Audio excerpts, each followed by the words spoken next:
আমি একজন নবী নামাজের সেজদায় কোত্থেকে ওই হুসাইন দৌড়ে এসে আমার পিঠে চড়ে বলতেছে, চল ঘোড়া চল, চল ঘোড়া চল, চল ঘোড়া চল। ইন্না সলাতি পড়েন, ইন্না সলাতি ওয়া নুসুকি ওয়া মাহইয়ায়া ওয়া মামাতি লিল্লাহি রাব্বিল আলামিন। আপনারা বলেন তো আমরা নামাজ পড়ি কার জন্যে?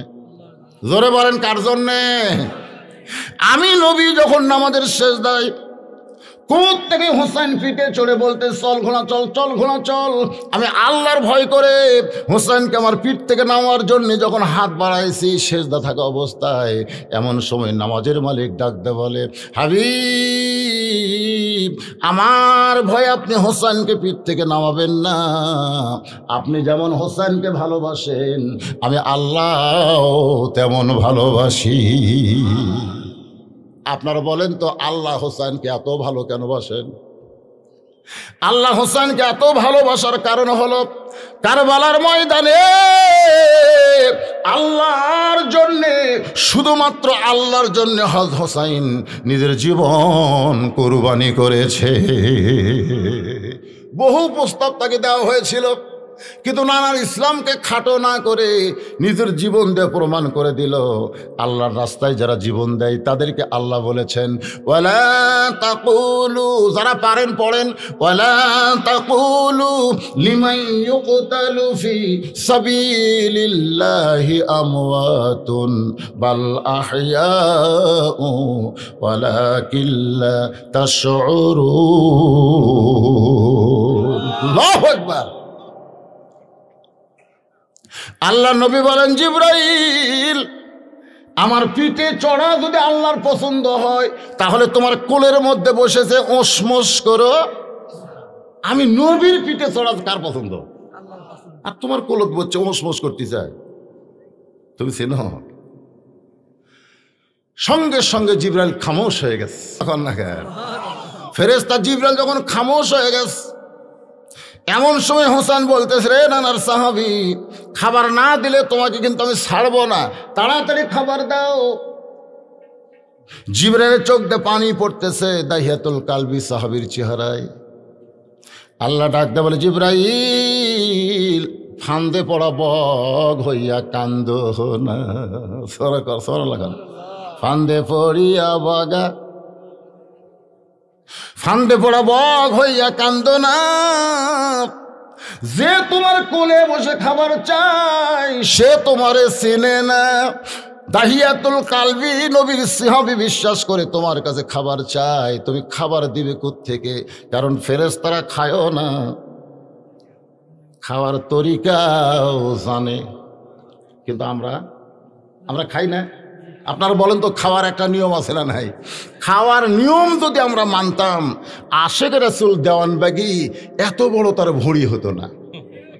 নাম দেয় আশেক রাসূল, নাম কি? আশেক রাসূল, তো ভুঁড়ি কত বড় রে? আল্লাহ রাসূল বলেছেন, খাবার আগে তোমার ক্ষুধাকে 3 ভাগ করবা। আঙ্গুলের দিকে তাকান, কয় ভাগ? 1 ভাগ খানা খাবে, রাইট, 1 ভাগ খানা খাবে, 1 ভাগ পানি পান করবে, আর 1 ভাগ আল্লাহর জন্য ফাঁকা রাখবা। এই তরিকায় কেউ যদি খায় কোনোদিন তার পেট সিনার উপর উঠবে না, খুব বেশি উঠলে লেভেল পজিশন থাকবে, লেভেল। হায় হায়, ফেরেশতারা খায় না, কিন্তু আমরা তো খাই, আমরা সবই খাই, সুদও খাই, ঘুষও খাই, যা পাই তাই খাই। হজম শক্তি খুব ভালো নাকি? আপনারা যারা সুদ খান আপনারা জানেন সমস্ত পাপ আল্লাহ তওবা করলে মাফ করবে, কিন্তু সুদের পাপ তওবা করলেও মাফ করবে না। কারণ যার কাছ থেকে টাকা লিছেন তাকে ফেরত না দিয়া তার কাছ থেকে মাপ না নেওয়া পর্যন্ত সুদে খানেওয়ালাদের কোনো মাপ নেই। এখন কারা কারা সুদ খাচ্ছেন আপনারাই ভালো বোঝেন। কিন্তু সুদ যদি কেউ দেয় তারা তওবা করলে আল্লাহ মাফ করবে, কিন্তু যারা খায় তাদের মাফ। আমি যে বলবো তাদের মাফ, আপনারা বলবেন নাই, বলতে পারবেন না।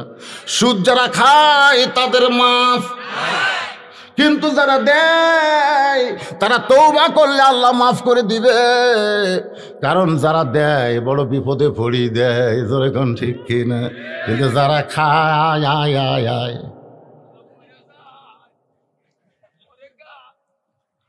আল্লাহর বান্দারা একটু মনোযোগ দিবেন।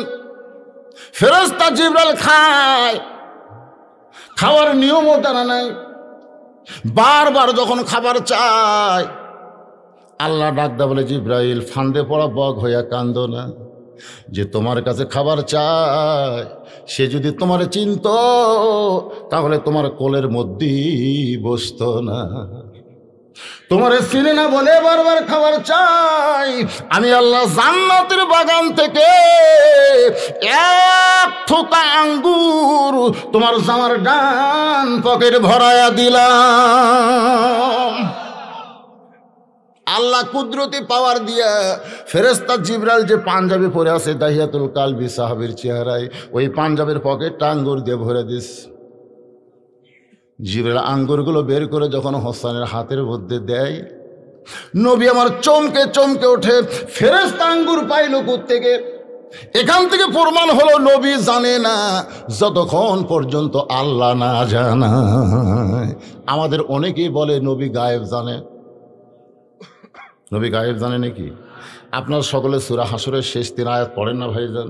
এখানে প্রথমে আপনার স্বীকার করতেছি, ওয়াল্লাহুল্লাযী লা ইলাহা ইল্লাহু আলিমুল গায়বি ওয়াশ শাহাদাতি হুয়ার রহমানুর রহিম। গায়েবের মালিক কে? তাহলে নবী গায়েব। আমি যেই বলবো নবী গায়েব, আপনারা বলবেন জানে না, বলতে পারবেন না ভাইজান? নবী গায়েব, তবে নবী বলেছেন আমি যা জানি তোমরা তা জানো না।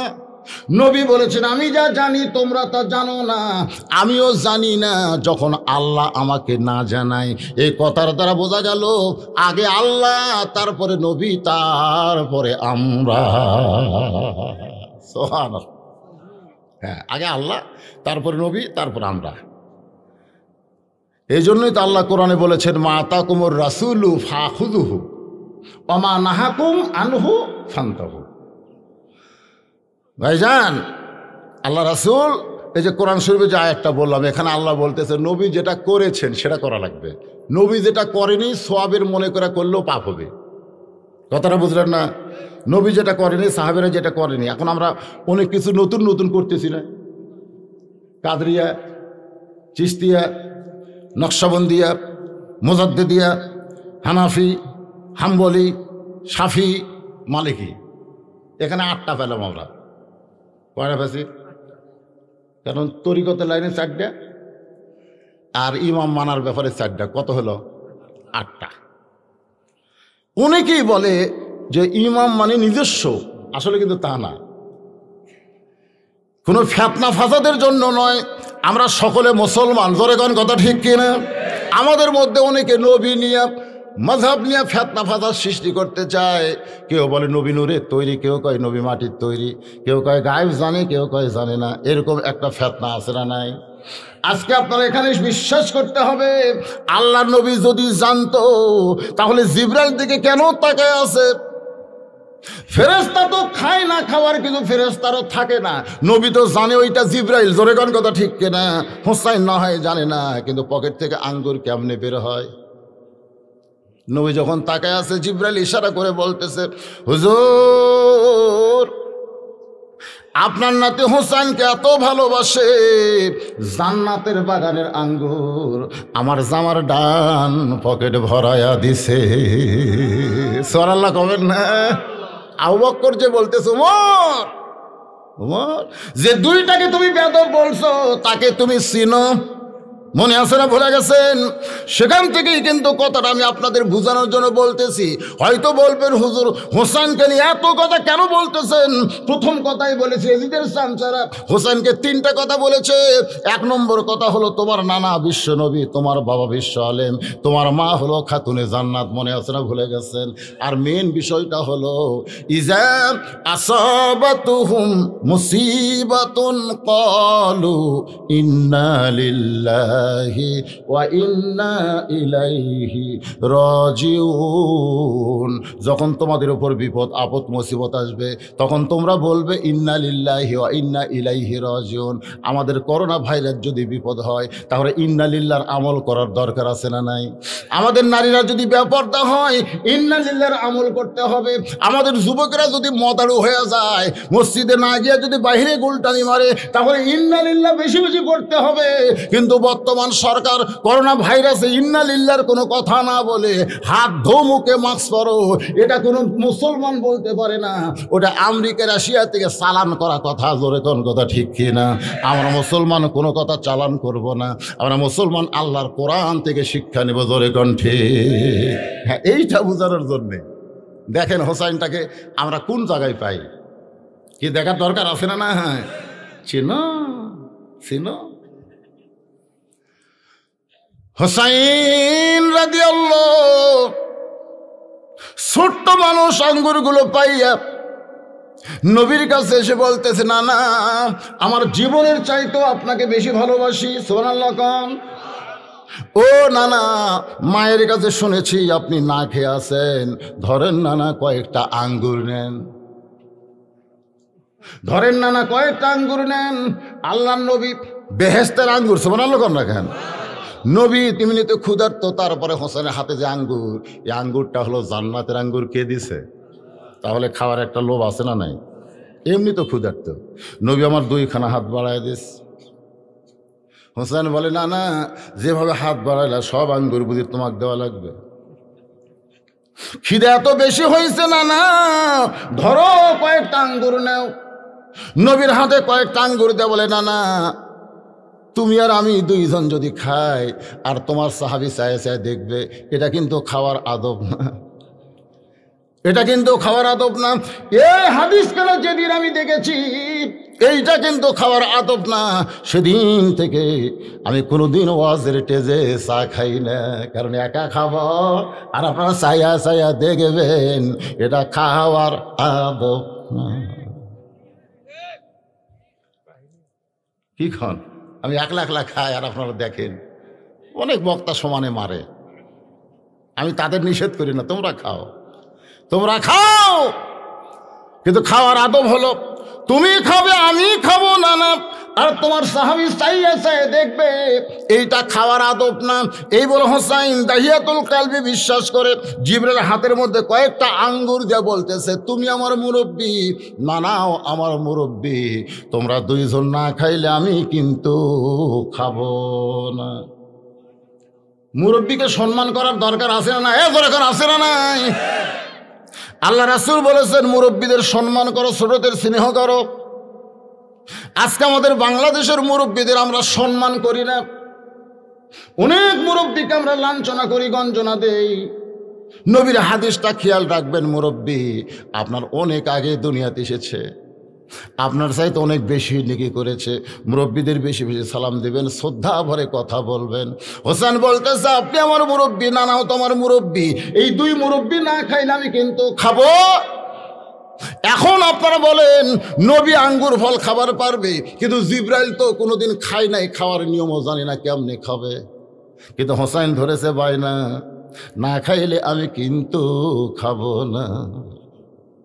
নবী বারবার মুখে দিবার চাই। হোসেন বলতেছে, না না, এত খিদা বেশি লাগছে, তুমি একলা কেন খাবা, তোমার সাহাবীকেও খাবার কও। নবী জানে আমি যতই খাবার বলি জিবরাইল ওইটা তো খাবার পারবে না, কারণ দাহিয়াতুল কালবি সাহাবীর চেহারায় আমি কেমনে বলবো তুমি খাও। কিছুক্ষণ পরে হোসেন বলে, না না, বুঝবার পারছি, তোমার সাহাবী একলাই খাবার চাইছিল, একলাই খাবার চাইছিল, আমাকে দেওয়ার পর থেকে রাগ করেছে, এই জন্য সামান্য খাচ্ছে না। ও না না, তোমার আঙ্গুর ফিরে দাও, আমার আঙ্গুর সহ তোমার আঙ্গুর তোমার সাহাবীকে দিব। না না, আমরা নানা নাতি না খেয়ে থাকবো, কোনো সমস্যা নাই। এই বলে নবীর হাত থেকে যখন আঙ্গুরগুলো আবার নিবার চাই, আল্লাহ ডাক দেয়, বলে, জিবরাইল, ফেরেশতারা খায়।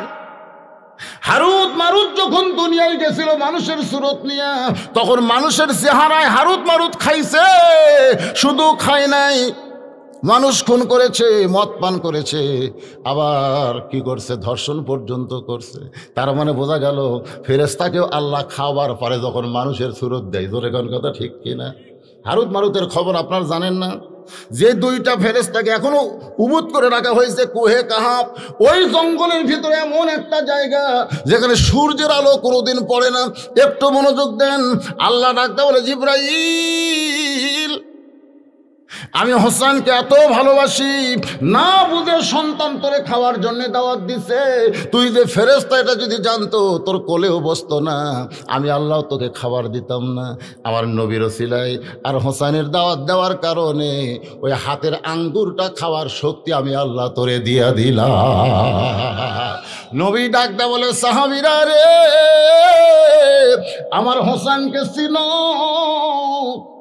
যেই হোসেনের কারণে আল্লাহ ফেরেশতা জিবরাইলকেও পর্যন্ত আঙ্গুর খাওয়া।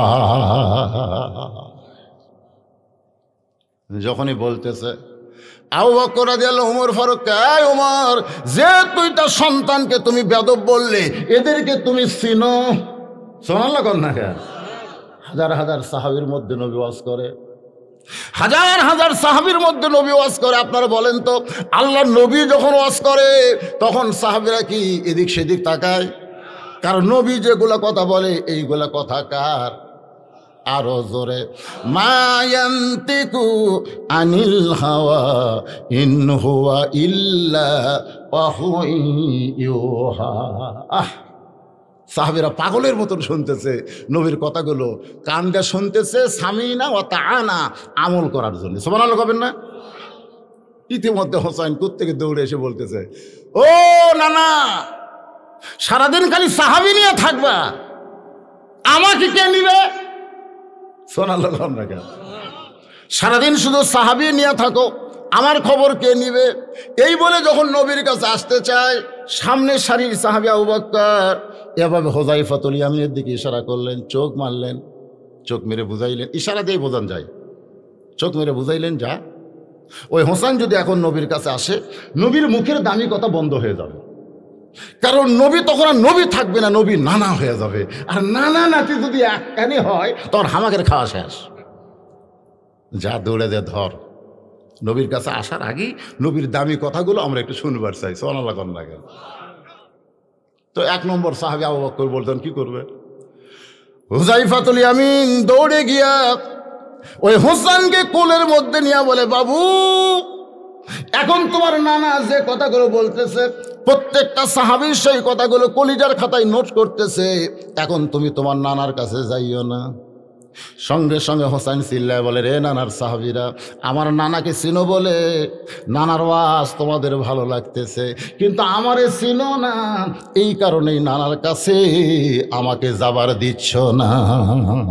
সুবহানাল্লাহ কর না কেন? আমার নানাকে চিনো বলে নানার কথা তোমাদের ভালো লাগতেছে, কিন্তু আমারে চিনো না বলে নানার কাছে আমাকে যাবার দেও না। রে সাহাবীরা, আজকে তোমরা শুনে নাও, ওই বক্তা নানার চাইতে আমি হোসাইন কোনো অংশে ছোট না। যেই কইছে ছোট না, কিরে কার সাথে কার তুলনা? ইন্নাকা লাআলা খুলুকিন আজিম, আল্লাহর একটা আজিম নাম নবীর সঙ্গে যোগ করেছে। জোরে কর না সুবহানাল্লাহ। সেই নবীর সঙ্গে তুলনা করা যাবে? এতগুলো সাহাবীদের মধ্যে সবচাইতে জ্ঞানী সাহাবীর নাম কি? আপনারা শোনেননি? 4 জনে 1 নম্বর সবচাইতে জ্ঞানীটার নাম কি? আনা মাদিনাতুল ইলমি ওয়া আলিউ বাবুহা। সুবহানাল্লাহ খান। আর বসে থাকলে পারলেন না, এক দৌড়ে হুযায়ফার কোল থেকে হোসেনকে কায়দা নিয়ে মুখে একটা ঠাসি মারছে। আপনারা বলেন তো, হযরত আলী হোসেনকে বেশি ভালোবাসে না আল্লাহর নবীকে বাসে? কথা কয় না। যখন নবী বললেন, আলী রে, আমার বিছনায় তোমাকে ঘুম পাড়তে হবে, ওরে মাথায় চাদর দিয়ে আমার বিছনায় ঘুম পাড়তে হবে, আল্লাহ আমাকে হিজরতে যাওয়ার হুকুম দিয়েছে। আলী বলতেছে, রাসূলুল্লাহ, আপনার বিছনায় আমি কেন ঘুম পাড়বো? রাসূল বললেন, এই জন্যই ঘুম পাড়বে, ওরা যেন বুঝতে না পারে আমি নবী চলে গেছি, ওরা তোকে চাদরের মতো নবী মনে করবে। এই বলে নবী আমার চলে গেলেন। কিছুক্ষণ পরে এসে দেখে হযরত আলী চাদরের মধ্যে ঘুম পাড়তিছে। জোরে খান সুবহানাল্লাহ। আল্লাহ রাসূল বলে, আলী আমাকে মনে করে ওরা যদি তোমাকে তীর মারে, তোমাকে যদি আঘাত করে হত্যা করে, তাহলে তোমার কি হবে? আলী বলতেছে, নবী গো, যেদিন থেকে আপনার হাতে কলমা পড়ে মুসলমান হয়েছি, সেদিন থেকে এই জীবনটা আল্লাহ রাসূলের জন্য আমি ওয়াকফ করেছি। এখন বলেন, হযরত আলী হোসেনকে বেশি ভালোবাসে এটা নবীকে বাসে? কথা কয় না, কথা কয় না। আপনারা আপনাদের সন্তানক বেশি ভালোবাসেন না নবীকে বাসেন? লা ইউমিনু আহাদুকুম হাত্তা আকুনা আহাব্বা ইলাইহি মিন নাফসিহি। নিজের জীবনের চাইতেও রাসূলকে বেশি ভালো না বাসলে সে প্রকৃত মুমিন হতে পারবে না। নবীর বিরুদ্ধে কথা কয়, নবীর বিরুদ্ধে কটাক্ষ করে, এরপরে নবীর উম্মতের একটা মিছিল বার করে না। আর মিছিল যদি কেউ বার করে, সেটা আবার বাধা দেওয়ার জন্য প্রশাসনের লোক দাঁড়ায়। ধরে কোন কথা ঠিক কিনা? আশ্চর্য কথা। আল্লাহ নবীর বিরুদ্ধে কথা বললে আমার জীবনের কি দাম আছে? কোন আমার জীবনের কোনো দাম আছে? জীবন দিয়ে হলো বাংলার জমিনে আল্লাহ নবীর বিরুদ্ধচারণ করতে আমরা দিব না। কারা কারা দিবেন না? দুই হাত তুলে আল্লাহকে দেখান। লিল্লাহি তাকবীর। আমার নেতা, তোমার নেতা, বিশ্ব নবীর চরিত্র ফুলের মতো না, ফুলের চাইতেও পবিত্র। বিশ্ব নবীর চরিত্র ফুলের চাইতে পবিত্র। হাত নামান। আল্লাহ ফেরেশতা এখানে আছে না নাই? যারা এখানে আছে না? হ্যাঁ, এই ফেরেশতা আল্লাহ বলবে, আল্লাহ তোমার নবী কারা দেখছে নাকি? তো ফেরেশতা আল্লাহ বলবে, দেখে নাই। যেই নবীরে দেখলো না 1400 বছর পরে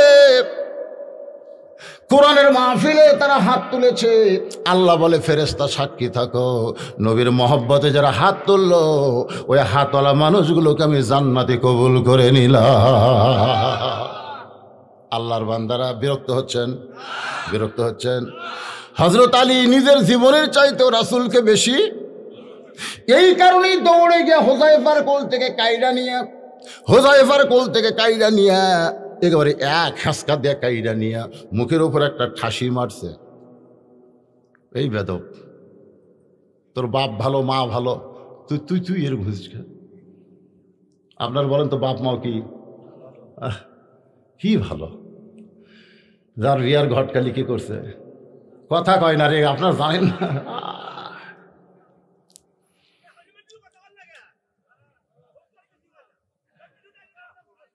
কি কয় বাবা? আসলে তাই তো, সামনের লোক কথা কন না কেন?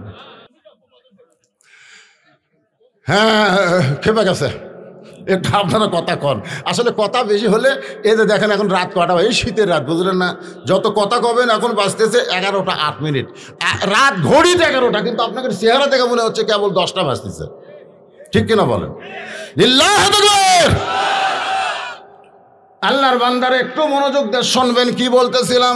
কি বলতেছি? ওহো, মনে আছে? হযরত আলী মুখের উপরে কি দিছে? চাপা। কার মুখের উপর? হুসাইন। তার কে হয়? ছেলে হয়। তাহলে বোঝা গেল ছেলে যদি নবীর সঙ্গে কোনো বেয়াদবি করে আমরা ছেলেকে খাতির করব নাকি? মুখের উপর ঠাসি দিয়া, মুখের উপর ঠাসি দিয়ে চিৎকার করে বলতেছে, এই বেয়াদব, তোর বাপ ভালো, তোর মা ভালো, তোর বাপ ভালো, তোর মা ভালো। আপনারা বলেন বাপ মা যদি ভালো হয় সন্তান কেমন হবে? কথা কয় না রে বারে, কেমন হবে? এখানে বাপের কথা খুব একটা গুরুত্ব দেওয়া হয়নি, কিন্তু মায়ের কথা দেওয়া হয়েছে। ইয়াকুব নবী নির্জনে বসে আল্লাহ বলতেছে, আল্লাহ আমি 12টা সন্তান জন্ম দিলাম, কিন্তু 2টা ভালো 10টা খারাপ কেন? ইয়াকুব নবীর কিন্তু ছেলে 12টা, ধরে কোন কয়টা? তারপর 2টা ভালো আর 10টা খারাপ। আমি নবী হয়ে জন্ম দিলাম, আমার জন্মে এরকম বাটপার কি জন্য হলো? আল্লাহ ডাক দেওয়ার, ইয়াকুব সন্তান জন্ম দেওয়ার ব্যাপারে বাপের ভূমিকা কি? বাবা আনন্দে মাতিয়া, গানটা খেয়াল করবেন, বাবা আনন্দে মাতিয়া সাগরে ভাসাইয়া সেই যে চইলা যায় খবর লয় না। মাজন ধরিয়াই উদরে কতই যতন করে, ধরিয়াই উদরে কতই যতন করে, 10 মাস পরে পায় প্রসবের বেদনা। এমন দরদি ভাবে কেউ হবে না আমার মা, মা গো। আপনারা বলেন তো, মেয়ে মানুষের মাসিক বন্ধ হয় কখনো? হয় যখন পেটে বাচ্চা আসে। যতদিন মেয়েদের পেটে বাচ্চা আসে না ততদিন মাসিক কিন্তু বন্ধ। মাসে 3 দিন 5 দিন একটা অসুখ হয়। আপনারা বলেন তো, অসুখটা হলে মেয়েদের নামাজ পড়া যাবে, রোজা করা যাবে, কোরআন শরীফ পড়া তেলাওয়াত করা যাবে? তার মানে বোঝা গেল এই অসুখটা হওয়া মাত্রই তার ইবাদত বন্ধ হয়ে যায়।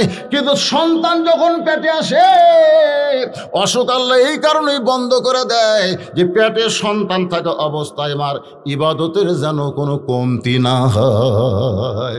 কারণ মায়ের ইবাদতের সাথে পেটের বাচ্চার একটা সম্পর্ক আল্লাহ করে দেয়। মায়ের খাওয়ার সাথে যেমন সন্তানের সম্পর্ক, ইবাদতের সাথেও সন্তানের সম্পর্ক। মা রুকু থেকে যখন সেজদায় যায়, ওই পেটের বাচ্চা যখন পেটের মধ্যে দোমল খায়, ফেরেশতা বলে আল্লাহ তোমার বান্দি রুকু থেকে সেজদায় গেলে পেটের বাচ্চার কি কষ্ট হয় না?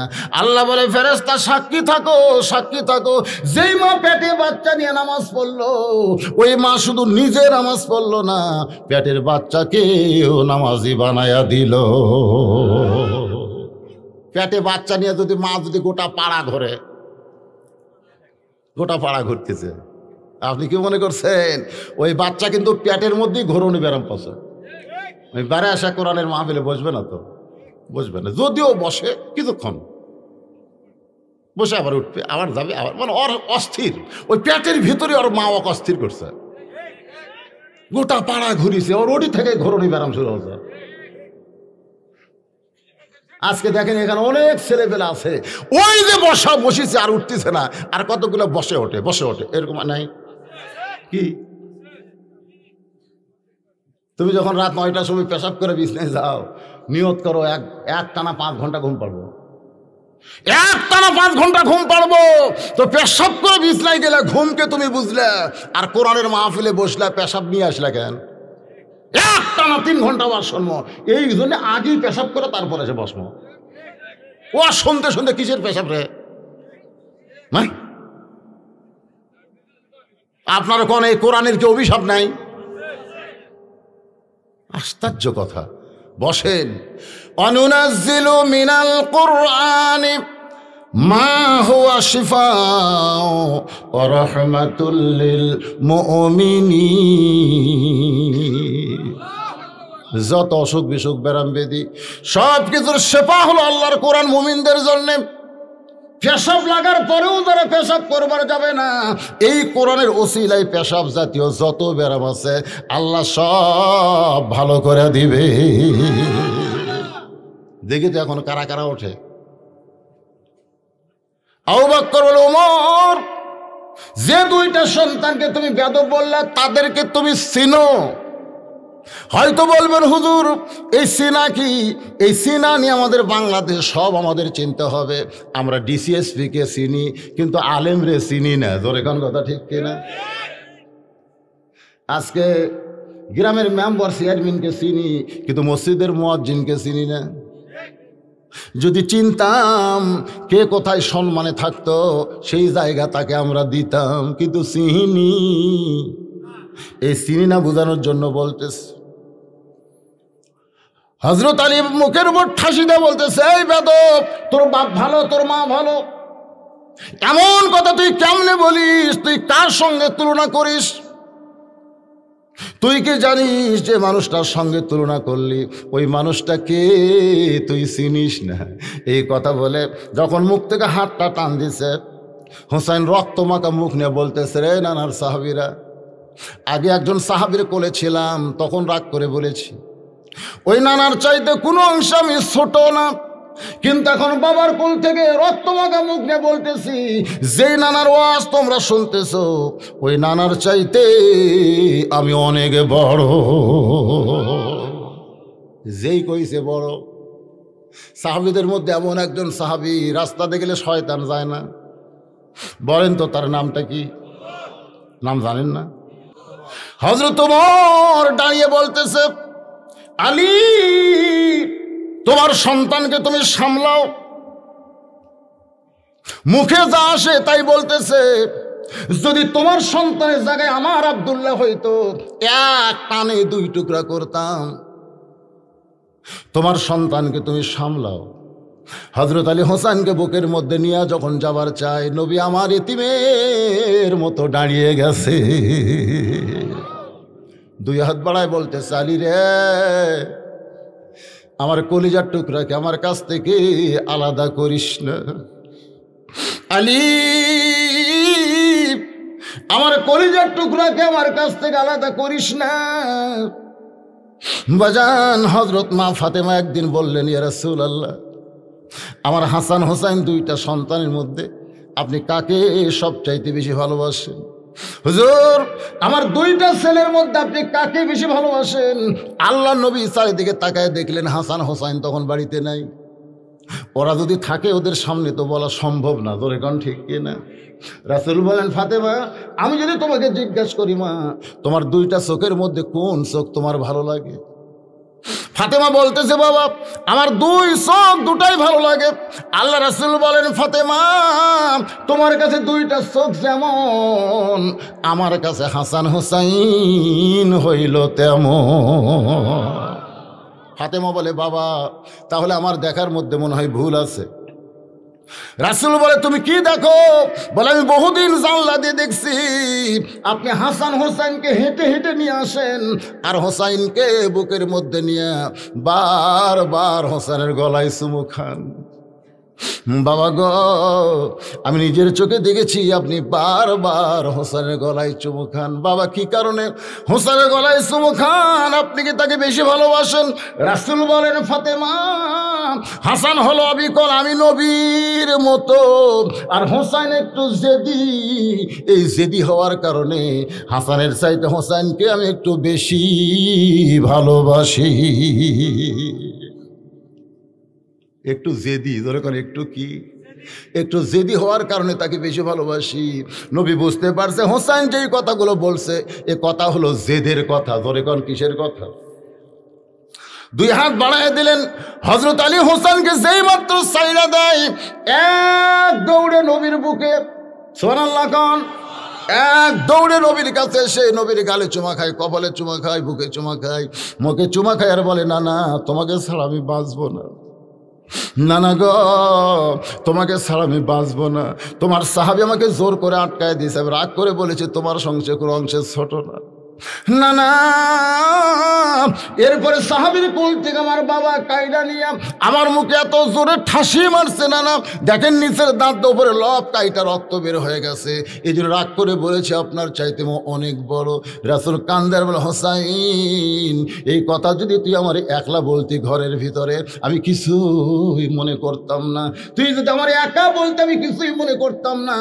এতগুলো সাহাবীর সামনে কেমনে বললি ভাই?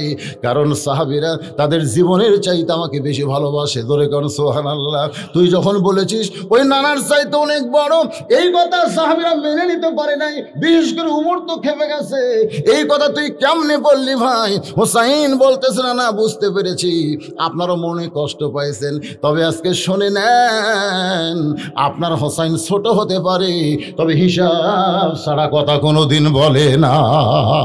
লিল্লাহে তাকবীর। ছোট হতে পারে তবে হিসাব ছাড়া কথা। আজকে বাংলাদেশে অনেক মাদ্রাসার বাচ্চারা ছোট, কিন্তু যখন কোরআন পড়ে সেই পড়াটা, আজকে আমাদের অনেক নেতারা আলিমদেরকে তাচ্ছিল্য করে, অনেক এসপি আলিমদের তাচ্ছিল্য করে। করে কি করে না? জোরে কোন করে। রাস্তায় টেবিল পাতায় ভিক্ষা করে, আমরা ভিক্ষা দেই আর ওরা সেই ভিক্ষা হয় গবের ছাত্রগুলো মাদ্রাসার মৌলবি হয়। আমি বলতেছি বাজান তোমরা বড় শিক্ষিত হয়েছো, তোমরা হিসাব জানো। ওই যে আমার ওয়াজের মধ্যে আছে, নদী পার হবে, এখন ইঞ্জিনিয়ার বলতেছে মাঝি সারাদিন কত মানুষ পারাপার করিস, অঙ্ক হিসাব জানি না। ইঞ্জিনিয়ার নৌকার মধ্যে চড়ে চলতেছে আর বলতেছে, মাঝি রে, যেই বেটা হিসাব জানে না তার জীবন সারে না মাটি। কিছুদূর নৌকা যাওয়ার পর আবার ইঞ্জিনিয়ার বলে, মাঝি, এই নৌকার ইতিহাস কি তুই বলতে পারিস? সর্বপ্রথম এই নৌকা দুনিয়াতে কে তৈরি করছে? মাঝি চিল্লায় কয়, আমার বাপ মাঝি, আমার দাতা মাঝি, হামো মাঝি, আমি মূর্খ, আমি ইতিহাস বলতে পারবো না। সঙ্গে সঙ্গে ইঞ্জিনিয়ার বলতেছে, যেই বেটা ইতিহাস জানে না তার জীবন আটানা মাটি। নৌকারও কিছু দূর যাওয়ার পর ইঞ্জিনিয়ার রাগ করে বলে, রে মাঝি, এই নৌকা পানির উপর ভাসতেছে, কোন বিজ্ঞানী, তুই কি বলতে পারিস? মাঝি চিল্লাই বলে, বাবু আমি মূর্খ, বিজ্ঞান কারে কয় আমি বুঝি না। ইঞ্জিনিয়ার বলে, যেই বেটা বিজ্ঞান জানে না তার জীবন হলো 12 আনা মাটি। নৌকা তখন নদীর মাঝখানে, আসমানে কালো মেঘ করে বাতাস উঠছে, এত জোরে বাতাস উঠছে, নৌকা খালি টলমল টলমল করতেছে। ইঞ্জিনিয়ার বলে, মাঝি, যে জোরে ঝড় উঠলো নৌকা বুঝি ডুবা যায়, নৌকা বুঝি ডুবা যায়। মাঝি হাসার বলে, ডুবুক নৌকা, আমার কোনো চিন্তা নেই। ইঞ্জিনিয়ার বলে, মাঝি রে, নৌকা ডুবে গেলে আমাদের মৃত্যু হবে। মাঝি বলতেছে, আমাদের মৃত্যুর কথা কেন বলতেছেন? আমি সাঁতার জানি, সাঁতরিয়ে সাঁতরিয়ে কিনারায় পৌঁছে যাব। ইঞ্জিনিয়ার কান্দের বলে, মাঝি আমি তো সাঁতার জানি না। মাঝি বলতেছে, আপনি অঙ্ক জানেন, কত দূর পানির তলে যাবেন এখন হিসাব করেন। আপনি বিজ্ঞান জানেন, কোন বিজ্ঞান আপনাকে পানির মধ্যে বেঁচে তুলবে? কোন ইতিহাসের মধ্যে আপনার নাম লেখা থাকবে? তাই বলবো, বাংলাদেশের যারা অঙ্ক বিজ্ঞান হিসাব জানেন, আলেমদের নিয়ে তাচ্ছিল্য করবেন না। আল্লাহর কোরআন হলো সাঁতার জানার শিক্ষা। জোরে কোন কথা ঠিক কিনা? খায়রুকুম মান তাআল্লামাল কুরআন ওয়া আল্লামা। বর্তমান প্রধানমন্ত্রী এই আলেমদের সম্মান বুঝে তাদের সঙ্গে যে ভালো ব্যবহার করতেছেন, আমি বলবো প্রধানমন্ত্রীর কোনো দোষ কোনো আলেম কোনো সময় ধরতে পারবে না, কিন্তু এর চামচাগুলার অত্যাচার বেশি হচ্ছে। জোরে কোন কথা ঠিক কিনা? আল্লাহর বান্দারা, একটু কথা পছন্দে কথা বললাম, একটু মনোযোগ দিয়ে শুনবেন। কোন জায়গায় আপনাদেরকে রাখছে মনে আছে? না, আপনার নাতি হোসেন ছোট হতে পারে, তবে হিসাব ছাড়া কথা বলে না। ওমর ফারুক চিল্লায় বলে, এ পুচকে, তোর আবার কিসের হিসাব?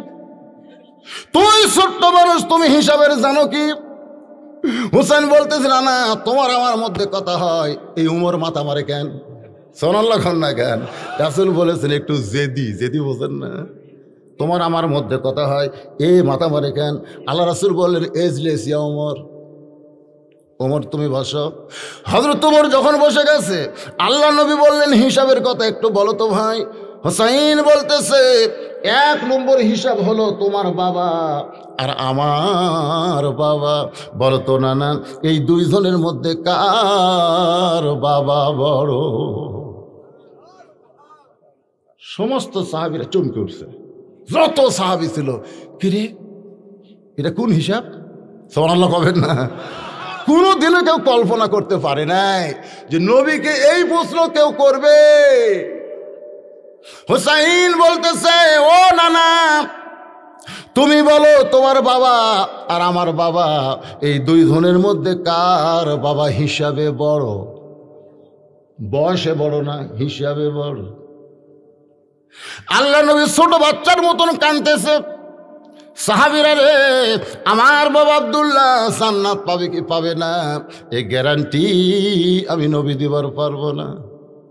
কিন্তু হোসেনের বাবা আলী শুধু জান্নাত পাবে না, এই দুনিয়াতে 10 জনকে আল্লাহ জান্নাতের গ্যারান্টি দিয়েছে, তার মধ্যে 4 নম্বরের নাম হলো হযরত আলী। আমার বাবা আব্দুল্লাহর চাইতে হোসেনের বাবা আল্লাহর কাছে হিসাবে কোটি কোটি গুণ বড়। হোসেন বলে, না না, আমার 2 নম্বর হিসাব হলো তোমার মা আর আমার মা। বলো তো না, বলো এই দুইজনের মধ্যে কার মা হিসাবে বড়?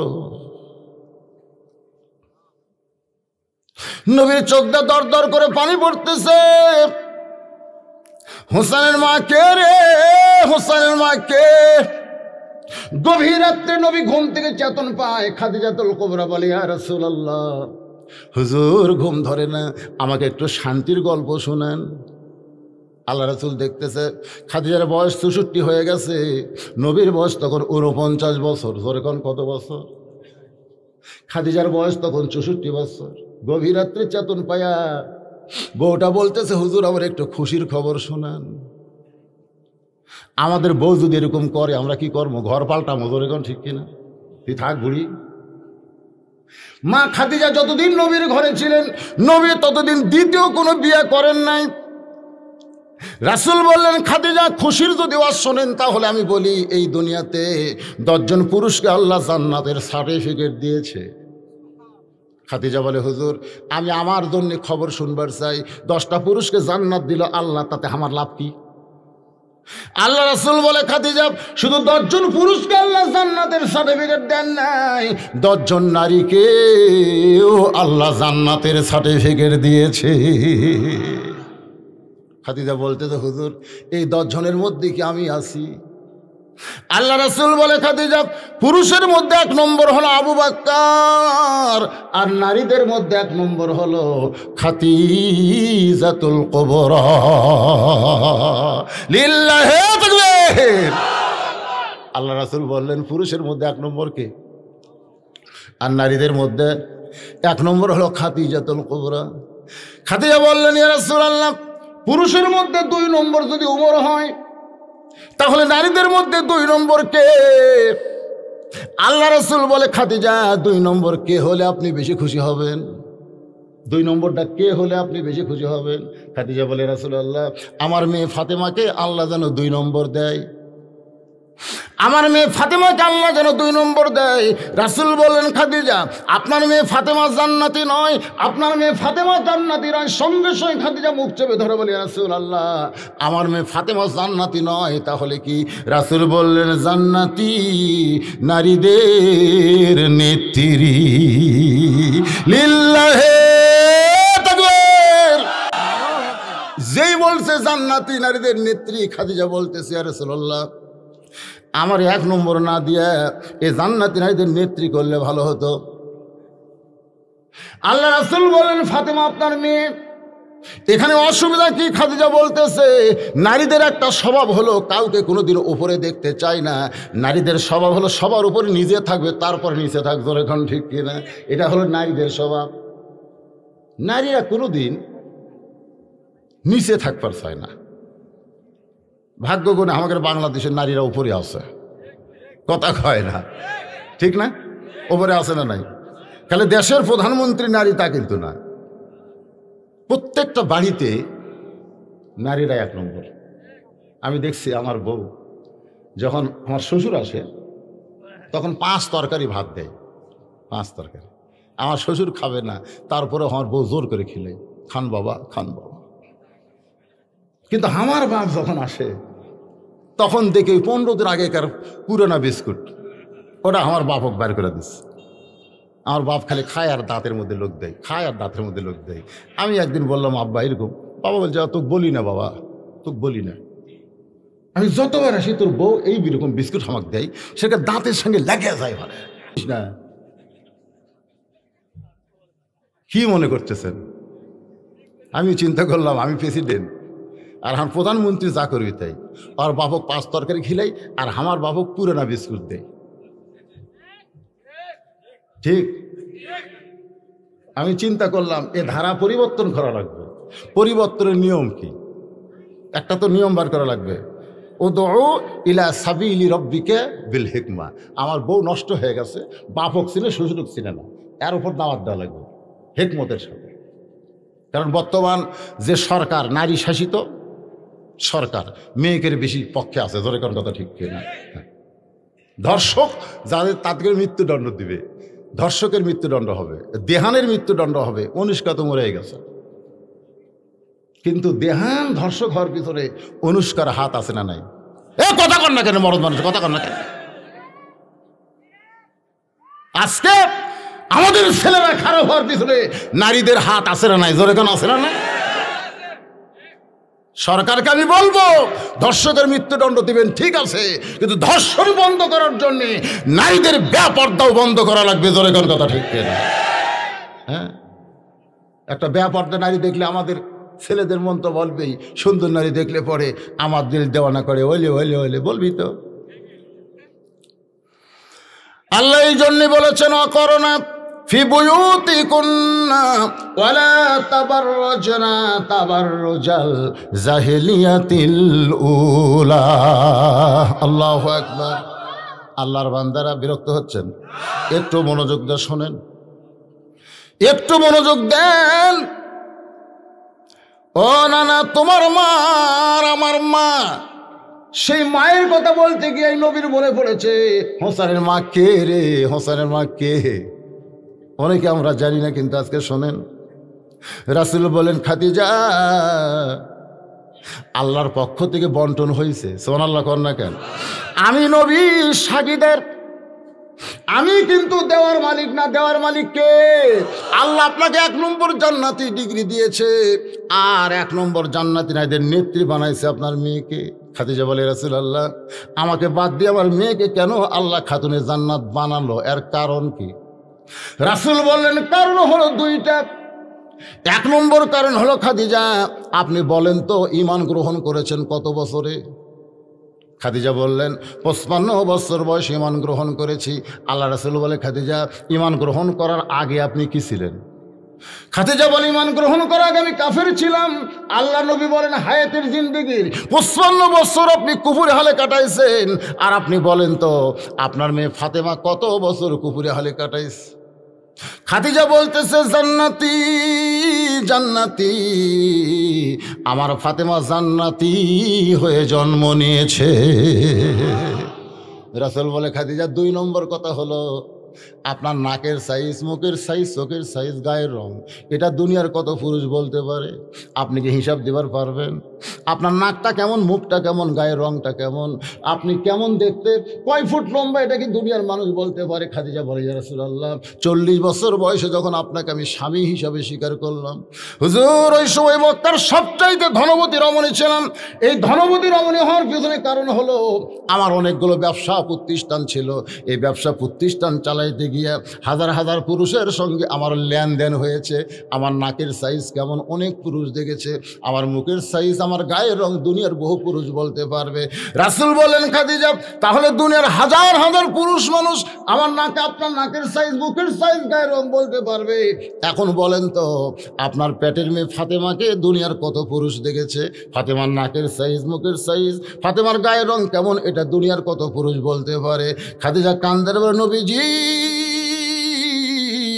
আমার ফাতেমা জন্মসূত্রে পর্দা নিয়েই জন্মগ্রহণ করেছে। কিন্তু জন্মসূত্রে পর্দা নয়, নবীর মেয়ে ফাতেমা পর্দা নিয়েই দুনিয়া থেকে বিদায় হয়েছে। এখনো ফাতেমার কবর কোন জায়গায়, আমার আল্লাহ তাআলা সেই কবরটাও পর্দার ভিতরে রাইখা দিয়েছে। রাসূল কান্দের বলে, হোসাইন আমার মা আমেনা জান্নাত পাবে কি পাবে না এই গ্যারান্টি আমি নবী দিবার পারবো না, কিন্তু তোমার মা ফাতেমা শুধু জান্নাত পাবে না, জান্নাতি নারীদের নেত্রী হবে। আমার মা আমিনার চাইতে হোসেনের মা ফাতেমা আল্লাহর কাছে কোটি কোটি গুণ বড়। হোসেন বলে, না না, তাহলে মায়ের দিক দাও তো আমি বড় হলাম। এবার বলো নানা, আমার 3 নম্বর হিসাব হলো তোমার নানা আর আমার নানা, এই 2 জনের মধ্যে কার নানা বড়? যেই কইছে নবীরে কিছু বলার আগে ওমর ফারুক ওই যে রাসূল বসাইছে এজলেস বসো, সেই হযরত ওমর কিন্তু আর বসে নাই। এক দৌড়ে সে হোসেনকে কোলের মধ্যে নিয়ে ডাক দেয়, বলে, আলী আমি মূর্খ বলে বুঝি নাই, কিন্তু তুই তোর মূর্খ না, এই সোনার মুখে এত জোরে ঠাসি মারছিস কেন? দাঁত দিয়া লব কেটে গেছে। হোসেনের কপালে চুমু খায়, মুখে চুমু খায়। ওমর কান্দের বলে, হোসাইন তোমার নানার নানা ওয়াহাব জুহুরিকে দুনিয়ার কেউ চিনে না, কেউ চিনে না, আর তোমার নানাকে শুধু দুনিয়ার মানুষ না রে, আমার আল্লাহ করেছেন ঘোষণা, ওয়া ইন্নাকা লাআলা খুলুকিন আযীম। হোসাইন বলে, না না, এখন তুমি তোমার সাহাবীদের বলো, বাপের দিক দিয়ে যদি আমি বড় হই, মায়ের দিক দিয়ে যদি আমি বড় হই, নানার দিক দিয়ে যদি আমি বড় হই, তুমি কোন দিক দিয়ে আমার চাইতে বড় হইছ? রাসূল হোসাইনকে কোলের মধ্যে নিয়ে বলে, সাহাবীরা রে, এ হোসাইন আমার চাইতে অনেক বড়। সেই হোসাইনকে হযরত আবু বকর বলতেছে, ওমর, যাকে তুমি বেয়াদব বলছো, যে দুইজনকে তুমি বেয়াদব বললে তাদেরকে তুমি চিনো? ওমর ফারুক বলে, আবু বকর ভাই, এই দুইজনকে চিনবো না কেন? এরা হলো আলিয়ার ফাতেমার সন্তান। এটা হলো সাধারণ চেনা, আলিয়ার কথা কয় না।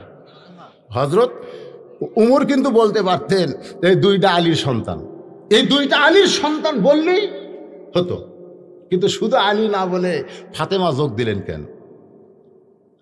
এই বর্তমান সরকার যিনি ক্ষমতায় আছে, তার আগের যত সরকার ছিল, এই সরকারগুলো খালি বাপের গুরুত্ব দিয়েছে, মায়ের গুরুত্ব দেয়নি। আমি 91 সালে বিয়ে করছি। 91 সালে আমার বিয়ের সময় যখন রেজিস্ট্রি হচ্ছে, তখন কাজী সাহেব বলতেছে, আপনার বাপের নাম কি? আমি বাপের নাম লিখলাম, আমার বিয়ে হয়ে গেল। কিন্তু আমার জামাই যখন 2014 সালে আমার মেয়েকে বিয়ে করতেছে, তখন কাজী সাহেব বলতেছে, আপনার বাপের নাম কি, মায়ের নাম কি? আমি চিন্তা করলাম, কে রে, আমার বিয়া খালি বাপ দেওয়া হলো, আর জামাইয়ের বিয়া বাপও লাগে মাও লাগে, ব্যাপার কি? চিন্তা করে দেখেন, এর আগে এই বর্তমান সরকার, আগের সরকার খালি বাপ দিয়া কাম সারছে, তোর এখন কথা ঠিক না? কিন্তু বর্তমান সরকার খালি বাপ দিয়া কাম সারেনি। কি বলবো প্রসবের কথা, মা বিনে সেই ব্যথা কেউ তো বুঝিবে না। একটা গান গাচ্ছি, কি খারাপ লাগতেছে? এটা তো কোরআন শরীফে আছে। কি বলবো প্রসবের কথা, মা বিনে সেই ব্যথা কেউ তো বুঝিবে না। মাজন ঠেকিয়া সন্তানের দায়, অকালে মা মারা যায়। ঠেকিয়া সন্তানের দায়, অকালে মা মারা যায়।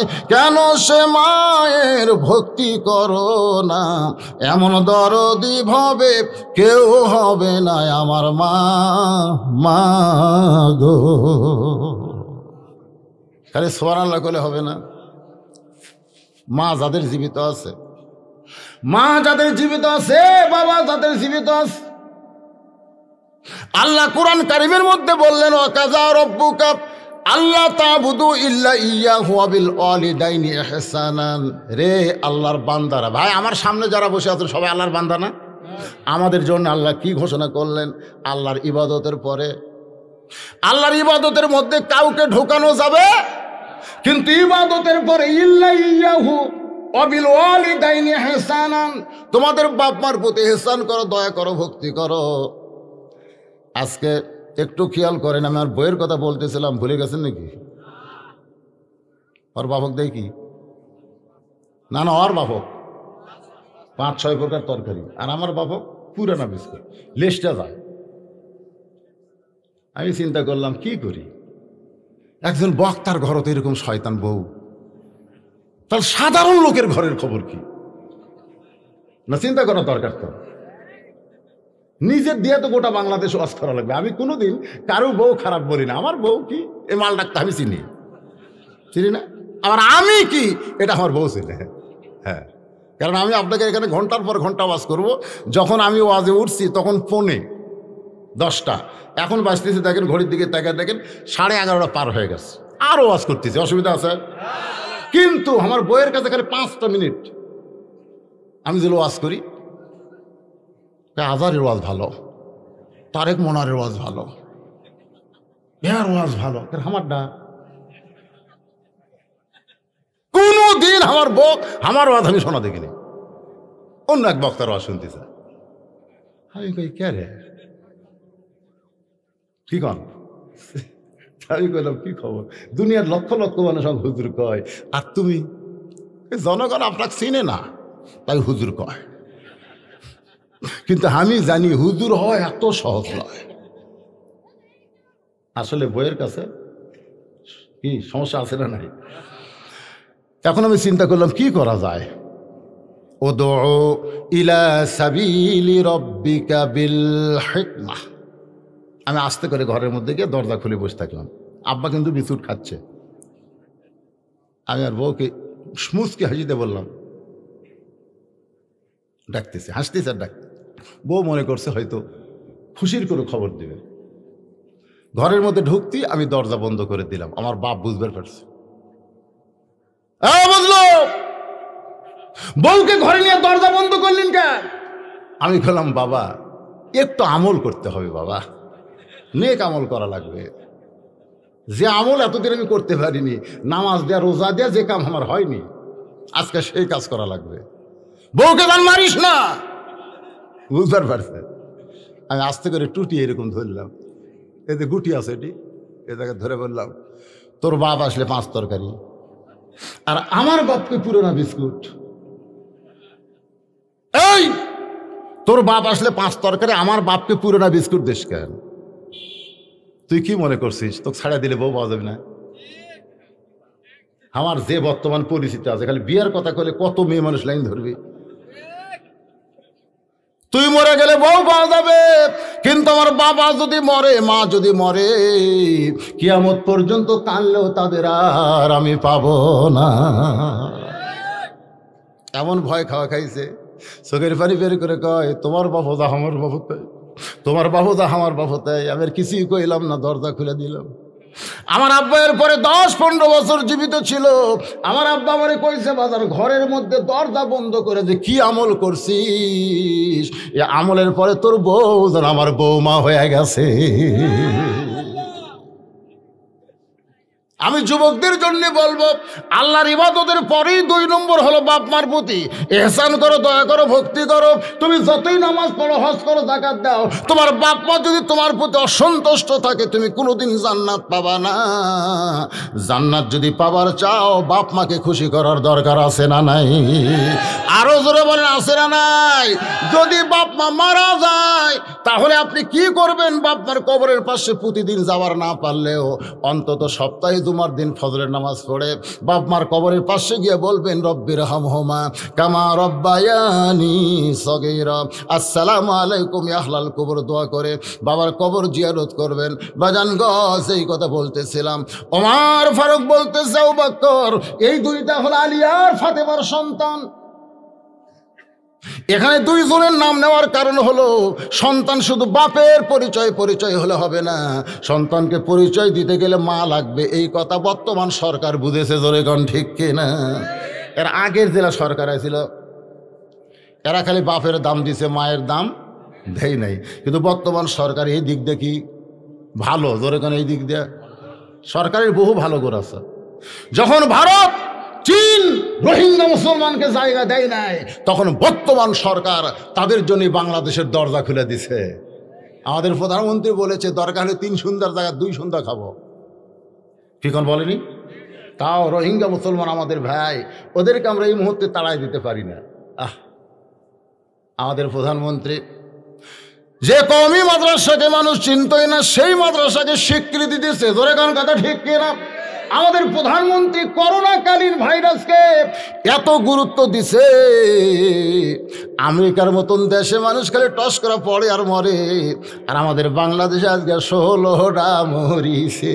তার মানে করোনা ভাইরাসে আমাদের বাংলার মানুষ মরা বন্ধ হইয়া যাচ্ছে। পদ্মা সেতু নির্মাণ করছে, করে নাই? তারপরে দেখেন, বগুড়া থেকে সিরাজগঞ্জ, সিরাজগঞ্জ থেকে ঢাকা 4 লাইন রাস্তা হচ্ছে। আগে আমরা গ্রামগঞ্জে কারেন্ট পাইতাম না, প্রতি গ্রামে কারেন্ট ঢুকেছে, রাস্তাঘাট সব হয়ে গেল। আমাদের প্রধানমন্ত্রীর ভালো কাজ আছে না নাই? করে খারাপ সেরা নাই, ভালো কাজের স্বীকৃতি দিতে হবে। আমাদের প্রধানমন্ত্রীর কাছে আমাদের অনুরোধ, কারণ তিনি পরেশগার বান্দি, তার নামটা কিন্তু কোরআন শরীফের মধ্যেও রয়েছে, রব্বানা আতিনা ফিদ দুনিয়া হাসিনাতাও ওয়া ফিল আখিরাতি হাসানা, হাসানাতাও ওয়া ফিল আখিরাতি, তাহলে জবরের জায়গায় জেদ দিলিতে হাসিনা। হাসতেছেন কেন? সুন্দর নাম। ওনার বাবা তো কি শেখ মুজিবুর, কি ওনার দাদার নাম শেখ লুৎফর রহমান, ওনার আমাদের প্রধানমন্ত্রীর মায়ের নাম হলো ফজিলাতুন। কিন্তু এই যে এত সবগুলাই ভালো, আমার প্রধানমন্ত্রীকে বাংলার কোনো মানুষ খারাপ বলবে না, কারণ তার চাল চরিত্র আচার আচরণ নামাজ কোরআন পড়া সব দিক দিয়ে ভালো। আমাদের প্রধানমন্ত্রীর কাছে একটা অনুরোধ আমরা করব, অনুরোধটা হলো গান বাজনা বন্ধ করে দেন, গান বাজনা বন্ধ করে দেন, যাত্রা জুয়া বন্ধ করে দেন। বাংলাদেশে করোনা ভাইরাস কমার একটাই মাত্র কারণ হলো হাজার হাজার লক্ষ লক্ষ মসজিদে আজান হয়, নামাজ হয়, কোরআনের মাহফিল হয়, আল্লাহ রহমত বরকতের দরজা খুলে দিছে, এই জন্যই কিন্তু করোনা কমে গেছে। জোরে কোন কথা ঠিক কিনা? অনুমতি নেওয়া লাগবে কেন? এটা রহমানি জলসা, এখানে মানুষ আসবে, বেদিবারম থেকে ভালো হয়ে যাবে। কি এক সর্বনাশা কথা যে কোরআনে মাহফিল করতে অনুমতি লাগবে কেন? এটি করোনা আসবে, এ কথা কর না কেন? রহমতের মধ্যে গজব কোনোদিন ঢোকে? কোনোদিনও ঢোকে না। এই যে কতগুলো ব্যাখ্যা করে কয় প্রধানমন্ত্রী, সেটা শুনে আর আপনারা বলেন ভাই এই যে আপনি এই পর্যন্ত আমি সরকার বিরোধী কোনো কথা করছি না, তাহলে বজলুল শীত আসা যাবে না, তার মানে কি কন? আজকের ওয়াজ খালি কি চিনো, তেল তেলা নয় রে, চিনা চিনা চিনো। এই সিনেমা কি বোঝানোর জন্যই বলতেছি, বর্তমান সরকার বা আপনার দুই ধরনের গুরুত্ব দিছে। উমর ফারুক 1400 বছর আগে বললেন আমি চিনবো না কেন, এই দুইটা হলো আলী আর ফাতেমার সন্তান। এখান থেকে আমরা কি বুঝলাম? শুধু বাপের পরিচয় দিলে হবে না, পরিচয় মায়েরও দেওয়া লাগবে। ধরে কোন ঠিক কিনা? আমার মায়েরা কিন্তু খুশি হচ্ছে। হয়তো আবু বকর ওমর শুধু আলী ফাতেমার সন্তান বললে হবে না, এদের আরো পরিচয় আছে, আরো পরিচয় আছে। উমর ফারুক বলল আবু বকর এই দুইটার অন্য কোনো পরিচয় তো আমি জানি না। আপনারা কি জানেন? প্রতিদিন জুমার দিনে সানি খুতবায়, প্রতিদিন জুমার দিনে সানি খুতবায় ইমাম সাহেব আপনাদের শুনাইছে, মনে হয় এলাকায় শোনাই কিনা? সাইদুস শাবাবে আহলেল জান্নাহ হাসান হুসাইন রাদিয়াল্লাহু তাআলা আনহুমা। জান্নাতি যুবকদের সর্দার কয়জন? ধরে কোন কয়জন? যুবকদের সর্দার হলো হাসান আর হুসাইন। এখন আপনারা বলেন যুবকদের সর্দার যদি হাসান হুসাইন হয়, তাহলে বুড়াকের সর্দারকে?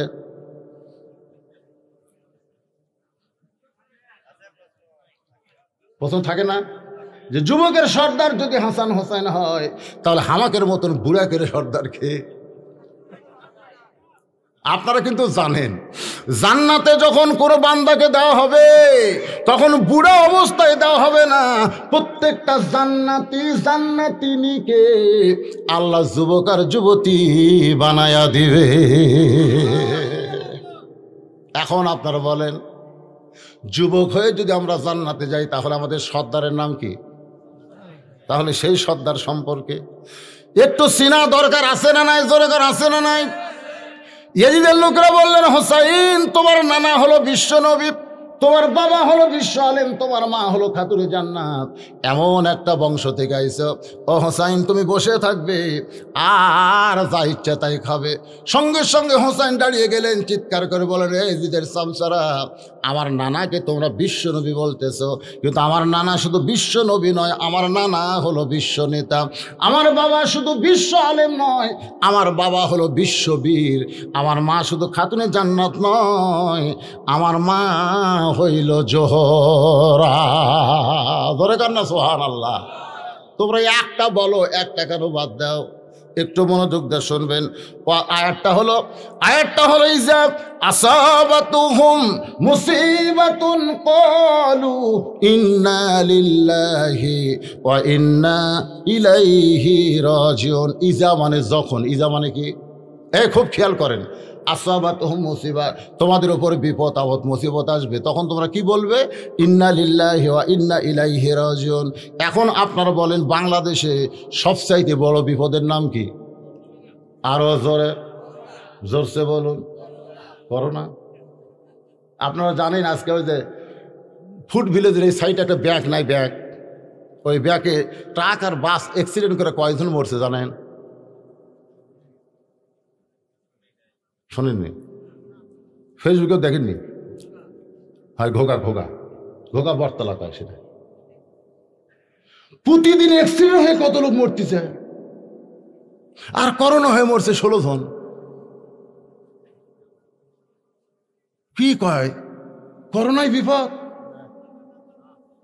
আচ্ছা, যদি আপনাদের কথাই ঠিক আছে, যদি করোনায় বিপদ হয় তাহলে বিপদ হলে কি পড়া লাগবে? আপনারা পড়ছেন? সরকার কোনোদিন কইছে যে করোনা একটা মহাবিপদ, এই বিপদ যদি দূর করবার চাও ইন্না লিল্লাহ বেশি বেশি আমল করো, এ কথা কইছে? কিন্তু আল্লাহ যে কইল কলু, তখন তোমরা বলবে ইন্না লিল্লাহি ওয়া ইন্না ইলাইহি রাজিউন। আমাদের সরকার কি বলতেছে? মুখে মাস্ক পরো, মুখে মাস্ক পরো, হাত ধো। এ আল্লাহর বান্দারা শোনেন, আমি সরকার বিরোধী কোনো কথা বলতেছি না। এই করোনা থেকে যদি আমরা বাঁচতে চাই, আর একটা দোয়া মুখের মধ্যে রাখবেন। সে দোয়াটা হলো আল্লাহুম্মা ইন্নী আউযু বিকা মিনাল বারাস ওয়াল জুনুন ওয়াল জুজাম ওয়া মিন সাইয়িল আসকাম। এই দুইটা দোয়া আর যদি মুখে থাকে, ওই মুখে কোনোদিন মাস্ক পরা লাগবে না। ইন্না লিল্লাহি ওয়া ইন্না ইলাইহি রাজিউন। আমি কিন্তু প্রথমে আপনাদের বলেছি, কোন বনেরই পাখি তুমি, মনে আছে নাকি? প্রথমে ওয়াজের শুরুটা হলো কোন বনেরই পাখি তুমি, আইলারে কোন বনে, আবার কোন বহনেতে যাইতে হবে, পড়ছে তোমার মনে। খালি এইটুকু মনে রাখবেন। কোথা থেকে আসলাম, কোথায় আছি, আবার আমরা কোথায় যাব। ওই যে এন্ড্রকিশোর বলেছে, এন্ড্রকিশোর বলেছে, চলতে পথে 2 দিন থামিলাম। কয়দিন? জোরে কোন কয়দিন? এই যাওয়া আসার মধ্যে মাত্র 2 দিন আমরা রয়েছি। যাবার কালে একজন আরো দেখা না পাইলাম। ও আমার সাদের মালা যায় রে ছিঁড়ে, রইব না আর বেশি দিন তোদের মাজারে। আবু বকর বলে, ওমর শুধু হাসান হুসাইন আলী ফাতেমার সন্তান বললে হবে না, এদের আরো পরিচয় আছে। ওমর ফারুক বলে, আবু বকর এদের আর কি পরিচয় আমি তো জানি না, আমি তো জানি না। আবু বকর বলে, ওমর তাহলে শোনো, একটু মনোযোগ দিয়ে শোনেন। তাহলে শোনো, তুমি যে আজকে ওমর বড় বড় ফতোয়া মারতেছো, তুমি ঈমান গ্রহণ করছো কত বছর বয়সে? তুমি যে বড় বড় ফতোয়া মারতেছো, তুমি ঈমান গ্রহণ করেছো কত বছর? ওমর ফারুক বললেন 27 বছর। আবু বকর বললেন, আমি যখন ঈমান গ্রহণ করেছি তখন আমার বয়স হলো 35 বছর। বলো তো ওমর, ঈমান গ্রহণ করার আগে আমরা দুইজন কি ছিলাম? ওমর ফারুক বলে, আমরা কাফের ছিলাম। তাহলে চিন্তা করো ওমর, তুমি 23 বছর, তুমি 27 বছর কুবুরে হালে কাটাইছো, আর আবু বকর 35 বছর কুবুরে হালে কাটাইছি। আর যে 2টা সন্তানকে তুমি বেয়াদব বলতেছো, এরা জন্মসূত্রে জান্নাতি হয়ে জন্মেছে। লিল্লাহে তাকবীর। জন্মসূত্রে জান্নাতি হয়ে জন্মেছে। ওমর ফারুক বলা, বকর ভাই এই চিন্তা তো আমি কোনোদিন করি নাই। আজকে আপনারা যারা কোরআনের মাহফিলে বসে আছেন, আপনার কি এই চিন্তা কোনোদিন করছেন যে আমরা জন্মসূত্রে মুসলমান হয়ে জন্মেছি? কোনোদিন করছেন? খালি একটা চিন্তা যদি করেন যে আল্লাহ হিন্দুর ঘরে, বৌদ্ধর ঘরে, খ্রিস্টানদের ঘরে না পাঠায়া রুহের জগতে আমাদের রুহকে পছন্দ করে মুসলমানের ঘরে প্রেরণ করেছে, খালি একটা চিন্তা করলে একটা ওয়াক্ত নামাজ কোনোদিন আপনারা বাদ দিবার পারবেন না। খালি একটা চিন্তা, যে জন্মের সময় আল্লাহ আমাকে কত দয়া করছে রে, কত দয়া করছে। শোনেন, হিন্দুর ঘরে থেকে মুসলমানের ঘরে আসা কঠিন আছে। আর আমরা মুসলমানের ঘরে জন্ম নিয়ে আল্লাহ বলেছেন লা তামুতুন্না ইল্লা ওয়া আনতুম মুসলিমুন, মরিও না যতক্ষণ মুসলমান না হবে। তার মানে বোঝা গেল আমরা অনেকে মুসলমানের ঘরে জন্ম নিয়েও বেঈমান হচ্ছি। কথা ঠিক? আজকে এখানে ওয়াজ হচ্ছে, মাগরিব এশার নামাজ কারা কারা পড়ছেন হাত তোলেন, এ কথা আমি বলবো না। না, মাগরিব এশার নামাজ কারা কারা পড়ছেন হাত তোলেন, এ কথা আমি বলবো না।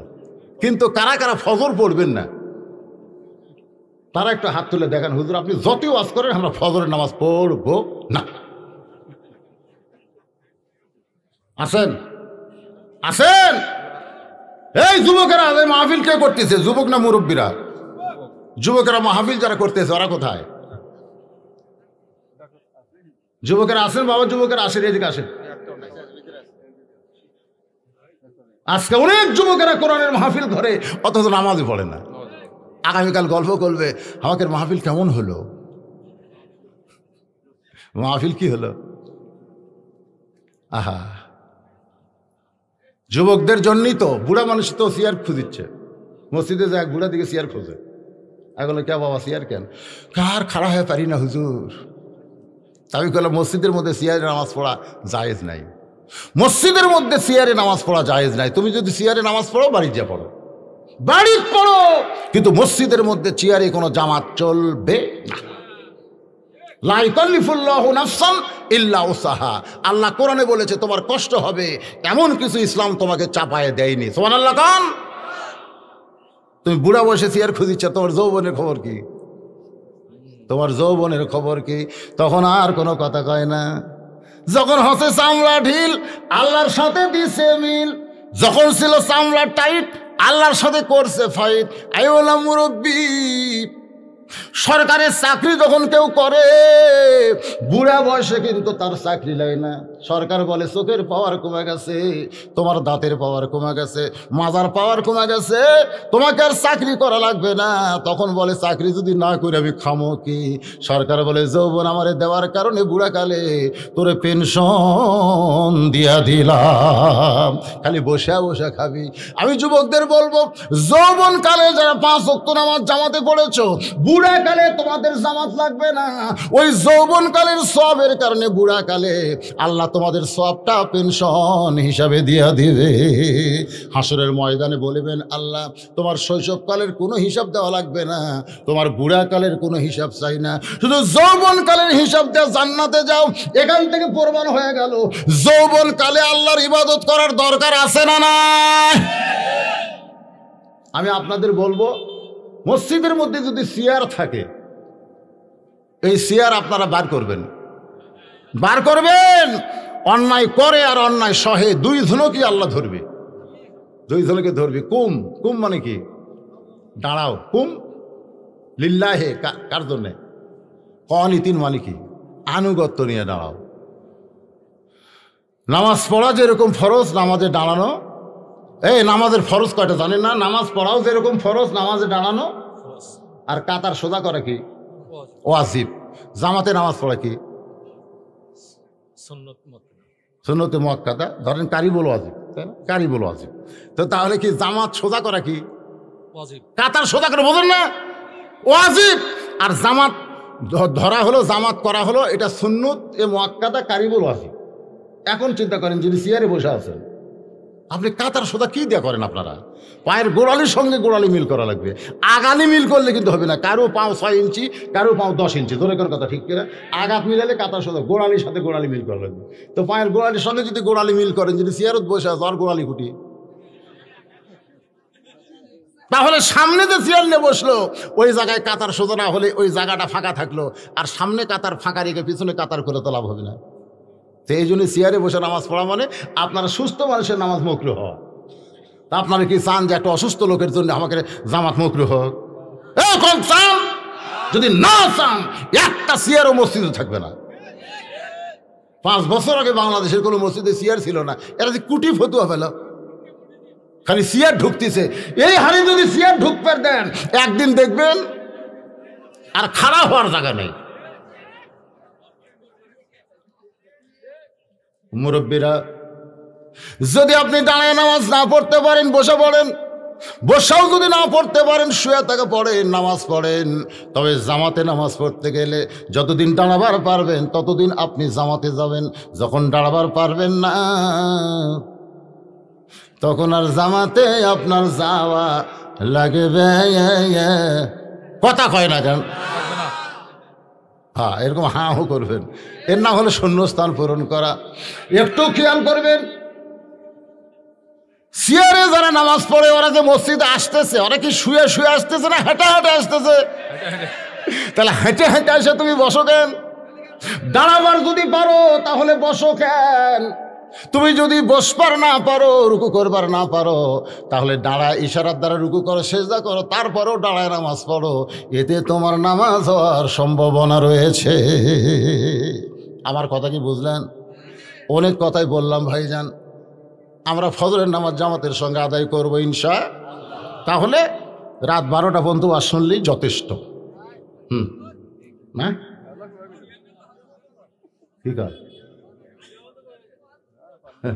ইস্তেগফার বলেন, আস্তাগফিরুল্লাহ আস্তাগফিরুল্লাহ, লা হাওলা ওয়ালা কুওয়াতা ইল্লা বিল্লাহিল আলিয়্যিল আযীম। আপনারা যারা এখানে বসে আছেন ভাইজান, এই যুবকেরা মাহফিল করতেছে, এদের কোনো কালেকশন আছে নাকি? নাই। সদ ইচ্ছায় যদি কেউ দেয় তাহলে ভিতরে গামছা নিয়ে দেওয়া লাগবে, ওটাও নাই তো, তাহলে দরকার নাই, খামা খা সদ ইচ্ছা সেটা ভিন্ন। যুবকেরা আসেনি তো, আমি যে ডাকছি যুবকের একটা আসেনি, আসে নাই। ঠিক আছে, এখন দোয়া হবে আজকের মাহফিলের সম্মানিত সব। আল্লাহুম্মা আনতাস সালাম ওয়া মিনকাস সালাম তাবারাকতা ইয়া যাল জালালি ওয়াল ইকরাম। আয় আল্লাহ, মাগরিবের নামাজের পর থেকে রাত্রি 12টা পর্যন্ত তোমার পাগল বান্দা বান্দিরা আরামের বাড়ি আরামের ঘুমকে বাদ দিয়া কোরআন হাদিসের মহব্বত করে যাই নিয়া এই জান্নাতের বাগানে বসে বসে কোরআন হাদিসের আলোচনা শোনার শেষে আমি গুনাহগারের সঙ্গে রহমতের দরজায় ফকির হয়ে দোকানে হাত তুলেছে। মেহেরবানি করে আজকের মাহফিল আমাদের সকলের হিদায়াতের জন্যে, নাজাতের জন্যে, জান্নাতের জন্যে কবুল করে নাও। এই মাহফিলের শুরু থেকে শেষ পর্যন্ত যত আলোচনা হয়েছে আল্লাহ, এর মধ্যে যদি ত্রুটি হয়, ভুল হয়, মাফ করে দিও। এর জাহাদিয়া মঞ্জুর করো। সোনার মদিনায় নবী পাকের রওজা মোবারকে আল্লাহ কবুল করো। তামাম আম্বিয়ায়ে কিরাম, আসহাবে কিরাম, তাবিঈন কিরাম, তামাম পৃথিবীর মাটির নিচে যত মুমিন মুমিনা আছে আল্লাহ, সকলের আরওয়াহ পরে হাদিয়া কবুল করো। আমরা যারা হাত তুলেছি, আমাদের জনম দুকুনি মা বাবা যাদের কবরে ঘরে গেছে আল্লাহ, মেহেরবানি করে বাপ মার কবরকে জান্নাতের টুকরা বানিয়ে দাও। রব্বির হামহুমা কামা রব্বায়ানি সগীরা, রব্বির হামহুমা কামা রব্বায়ানি সগীরা। আল্লাহ, যেই যুবকেরা কষ্ট করে মেহনত করে হাজার হাজার টাকা খরচ করে জান্নাতের বাগান লাগাইছে, এই সকল যুবকদেরকে 5 ওয়াক্ত নামাজি কবুল করো আল্লাহ। এই যুবকদের সকলকে এবার ইসলামের জন্য কবুল করো। এই যুবকগুলোকে প্রত্যেক বছর এমন করে একটা কোরআনের মাহফিল যেন লাগাতে পারে, ইমানি শক্তি আল্লাহ যুবকদেরকে দান করে দাও। এই যুবকদের মধ্যে যারা চাকরি করে, চাকরির মধ্যে বরকত দিও। এই যুবকদের মধ্যে যারা ব্যবসা করে আল্লাহ, ব্যবসার মধ্যে বরকত দিও। এই যুবকদের মধ্যে যারা শ্রমিক, কৃষি কাজ করে আল্লাহ, যেখানে যে যুবক আছে তার মধ্যে তুমি খয়ের বরকত দান করে দিও। এই যুবকদেরকে যারা সহযোগিতা করলো এই মাহফিল করতে গিয়া, এই যুবকদেরকে যারা সহযোগিতা করলো আল্লাহ, তাদের সকলকেই তুমি জান্নাতি কবুল করো। আজকের মাহফিলের সম্মানিত সভাপতিকে আল্লাহ তুমি কবুল করো, সহসভাপতি কবুল করো, প্রধান অতিথি বিশেষ অতিথিদের আল্লাহ তুমি কবুল করো, আলেম ওলামাদের কবুল করো, হাদিস সাহেবদের কবুল করো, মুরব্বীদের কবুল করো, যুবকদের কবুল করো।